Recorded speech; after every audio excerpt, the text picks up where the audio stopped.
Super Bowl 53 just 2 days away. The New England Patriots and the Los Angeles Rams gearing up for the big game in Atlanta. Joining us to discuss this, Daniel Geltrude, founder of accounting firm Geltrude Company, to talk about the big money involved. For instance, Super Bowl advertising. What is it, $5.2 million for a 30-second spot? And people are upset because that's almost the same as it was. Flat. Yeah, it's flat. But look, I wouldn't be upset with $5.2 million. Sure. Should CBS? No, they shouldn't at all. And listen, the whole thing about advertising dollars during the Super Bowl is people actually watch the commercials. This isn't like a regular season game. So that Monday morning water cooler conversations, as much as it's about the game, it's going to be about, hey, did you see that ad? Or wasn't this really funny? And can you believe we still talk about the little kid dressed up as Darth Vader, the VW that was ad, a right? Great ad. It was a great ad. It's Right. almost like the Where's the Beef ad from a million years ago that Wendy's had, although that wasn't a Super Bowl ad. So a year later, we're still talking about that as opposed to the game.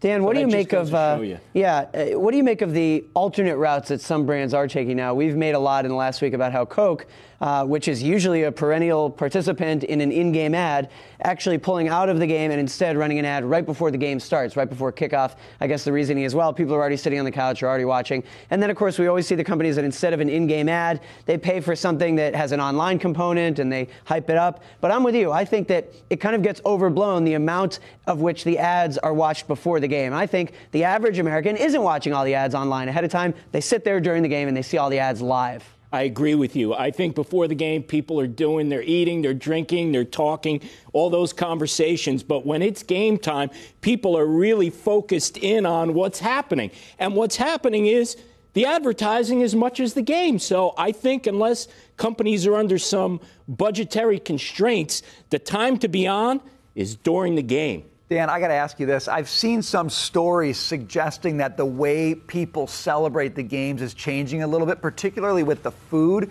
So I'm seeing stories like, we're not drinking beer so much anymore. It's the spiked seltzer. Oh my God. Or we're eating, it's more cauliflower. But this is interesting, right? Yeah. Because, you think about Pepsi or Frito, all these things.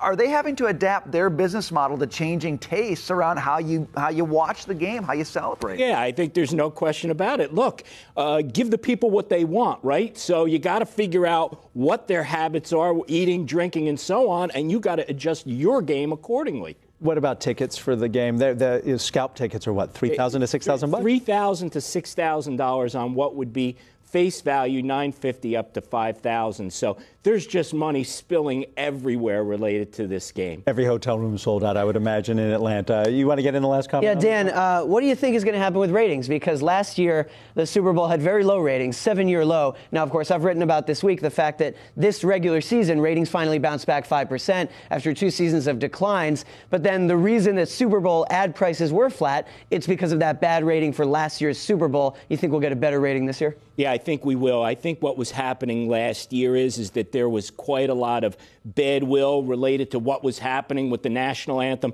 I think a lot of that has worn off and people are back to focusing in on the game. I think there's a little less political activity surrounding the NFL, and I believe that's a positive for the fans and for the NFL. One word, last word, Rams or Patriots? Patriots. All right. I was going to say thank you, Dan Geltrude, but maybe I won't.